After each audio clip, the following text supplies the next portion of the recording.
There are just over 4 weeks left of the transfer window. And if we're being honest, I think the anxiety is beginning to creep in amongst quite a lot of the West Ham fan base. But instead of players being signed, we've got another scout in place. Ben Chorley has become the latest addition to West Ham's recruitment team. At first glance, it's easy to be dismissive of his arrival. But if we get our player recruitment right, then everything else should kind of become a lot easier. And getting it wrong, it doesn't matter how good your manager is, he just won't have the players to do what's needed in getting us back up to the Premier League at first time of asking. And that's the point I guess I was trying to make at the weekend in the game against Rangers. Whilst many were criticising Nuno's tactics, my view is that we simply don't have the squad, a decent enough squad, to put out a more attacking, creative team. And what makes the timing of Ben Chorley's appointment so interesting is where West Ham find themselves at this moment in time. The transfer window has been open for nearly 2 months. In that time, West Ham have done something we've criticised the club for failing to do over many years under David Sullivan. We've actually sold players in a profitable way. Matthias Fernandes, Crescencio Somerville have brought in huge transfer fees, and whatever your opinion on losing those players, you've got to give the club credit for finally selling assets at the right time and for the right money. But selling players is only half the story. The difficult part is replacing them. Look, if you're new to this channel, or if you've watched the West Ham Voice before, a QR code has just appeared in the top corner there. All you've got to do is click on that, subscribe to the channel, free of charge. Costs you nothing to become a subscriber if you enjoy the content. So, with just over a month of the transfer window remaining, West Ham are still looking short in some really crucial areas. At the very least, we need another centre-back. We need a creative attacking midfielder. We need a left winger with genuine pace, maybe 2 wingers either side, and we need another striker as well. Those aren't nice additions to have. They're positions most supporters would agree have to be filled if West Ham are going to challenge for promotion at first time of asking. So why bring Ben Chorley in now? Or was this always part of the plan at West Ham United?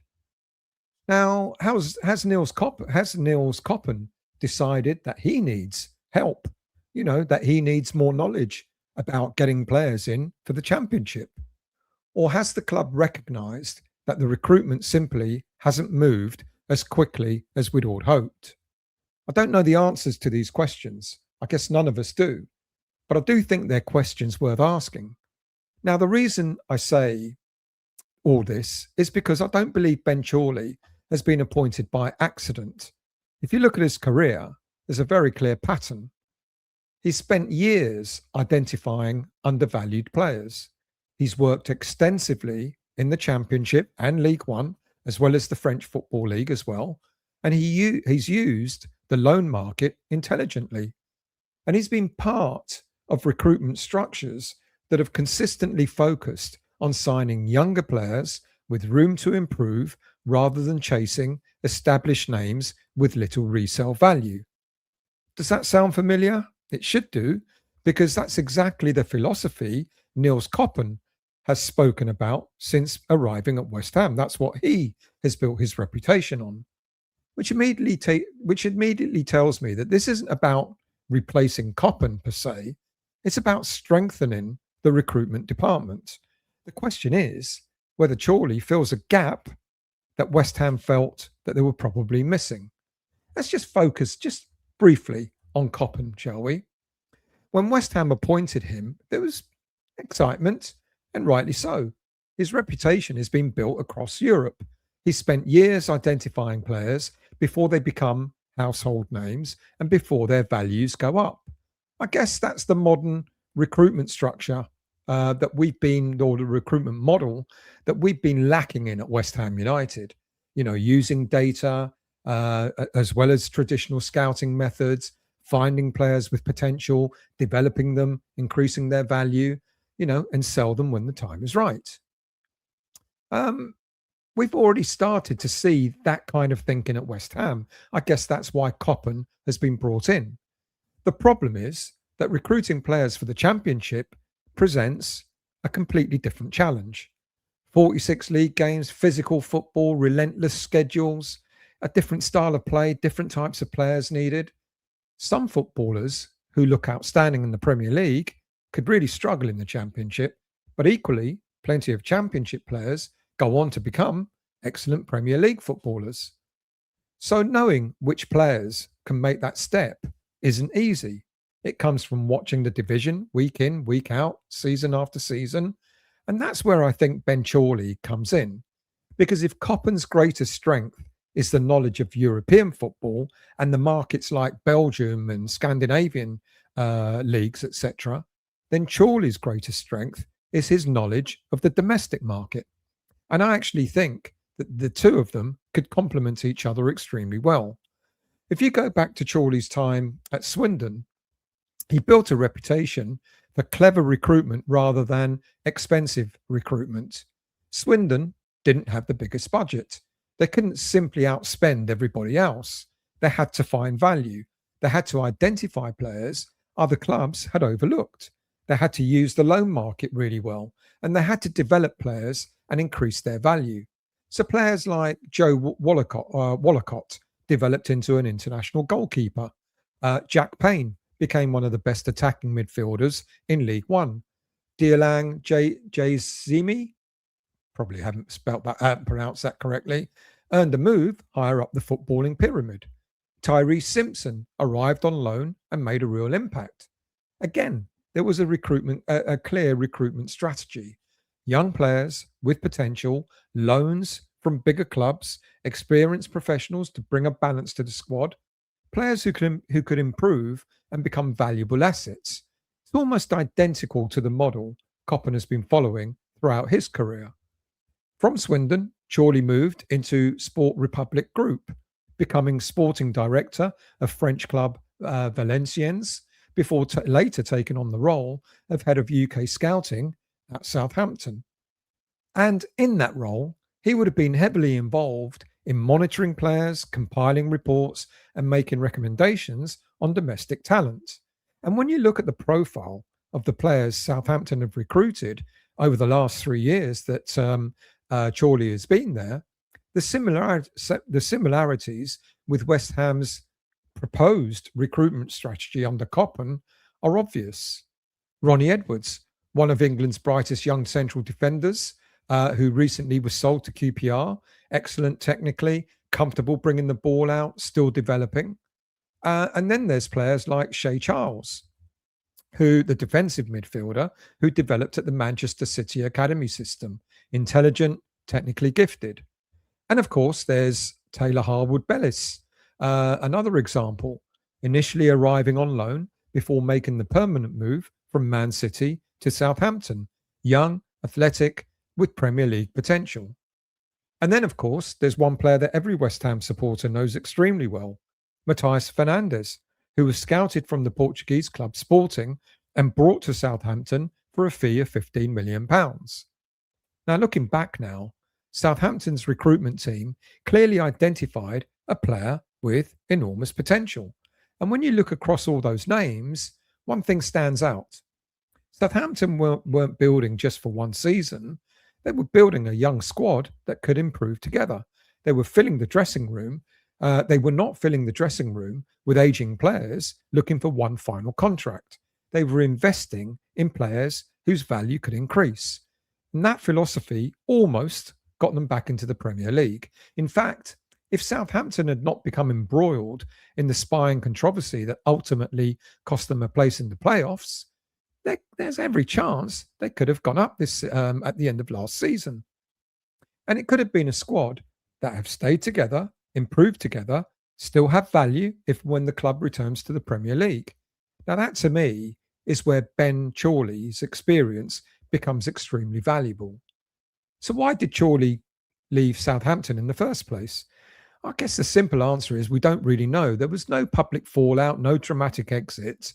It may have been linked to Southampton spying charges, but that would be speculation. When Chorley left his role at Sport Republic and Southampton at the end of June, he stated that it was the right time for him to move on after 3 years at the organisation, and he was full of praise to all those that remained at that company and at that club. Now, I've no doubt that the rumours will start spreading that Chorley has been bought in because Coppen is not doing his job. I don't see it that way. I've already explained that. In fact, I think this appointment will probably help Coppen more than anything else. Coppen's knowledge, as I've said, of European football is pretty decent, but it's impossible for one person to know every market inside out. That's why football clubs build recruitment teams rather than relying on just one individual.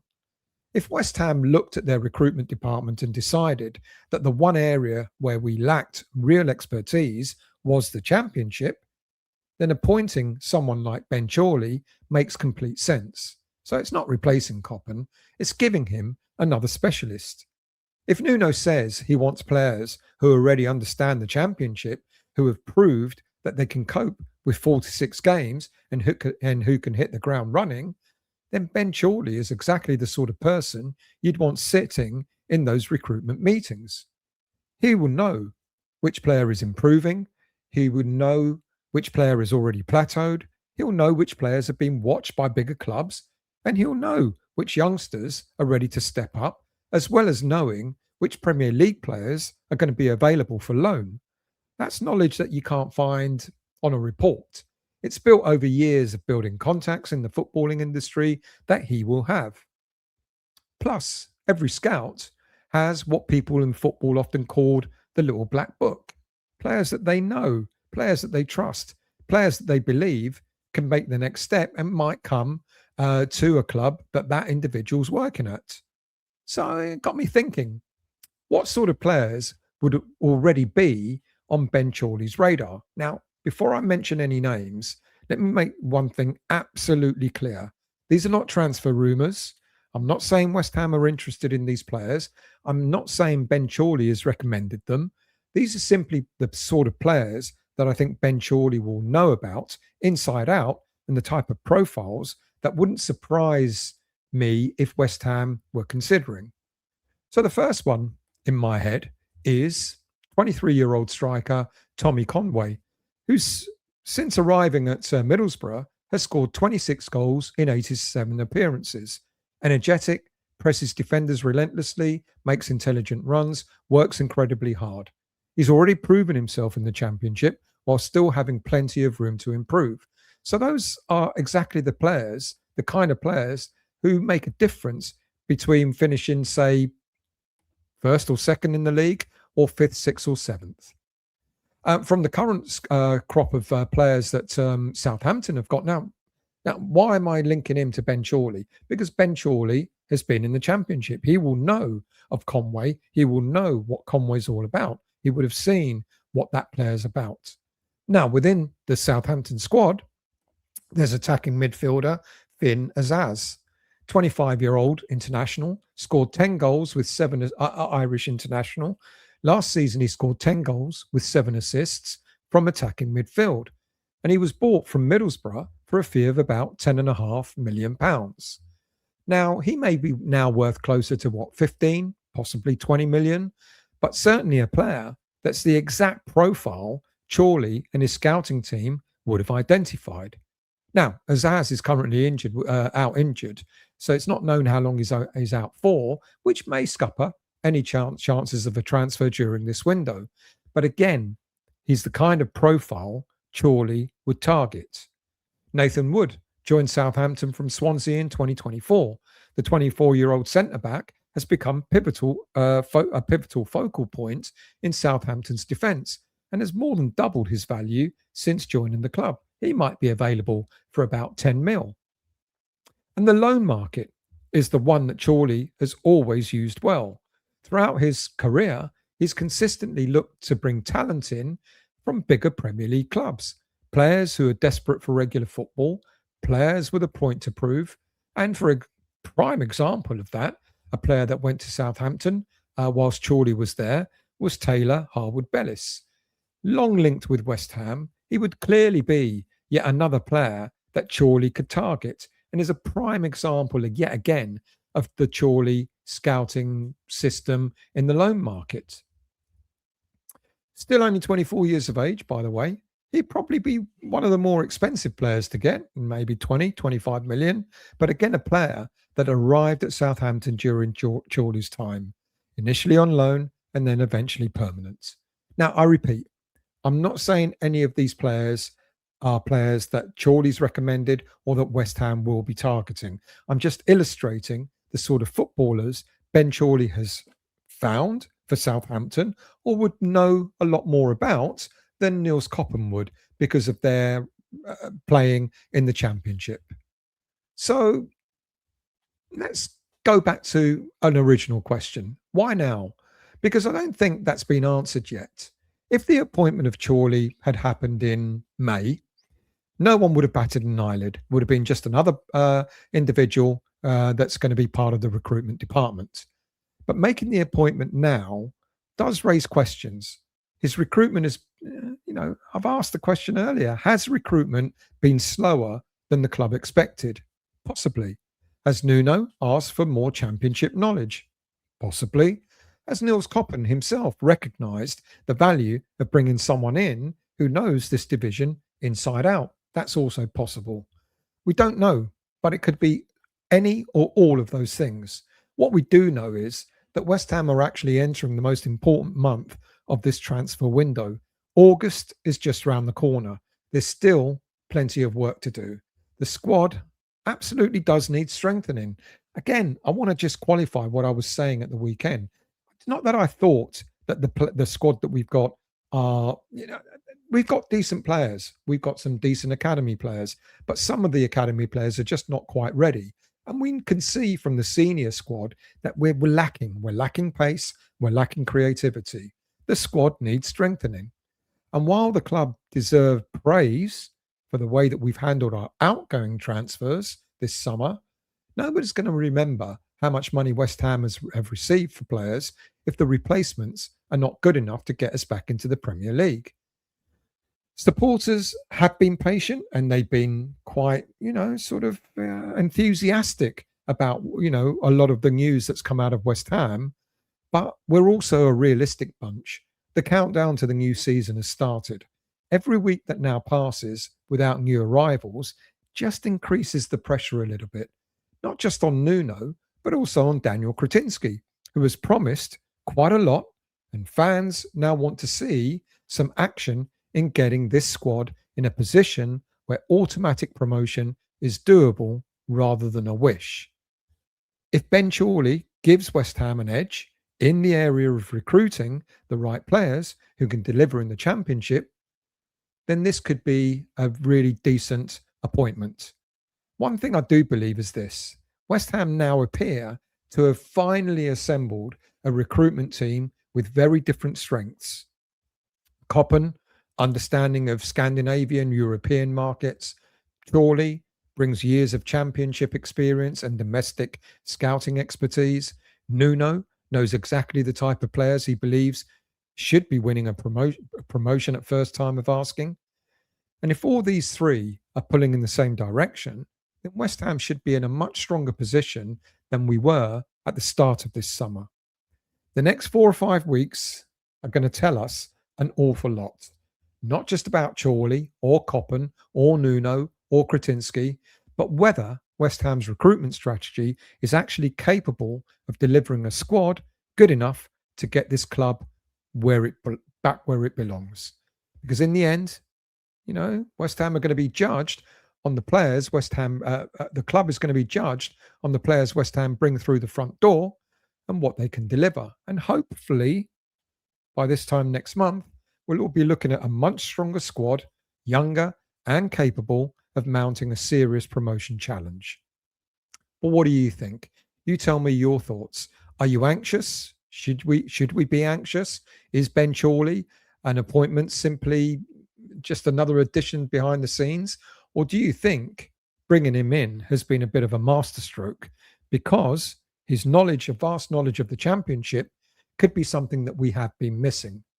And if you could take one player from the Championship to improve this squad, who would it be? Let me know your thoughts. Do, like I say, subscribe to the channel, leave your comments below, hit the like button, hit the bell notification. And if you've enjoyed the video, please hit the hype button as well, which promotes this video on YouTube for the other people to watch. Thank you for watching and listening. I'll see you all soon.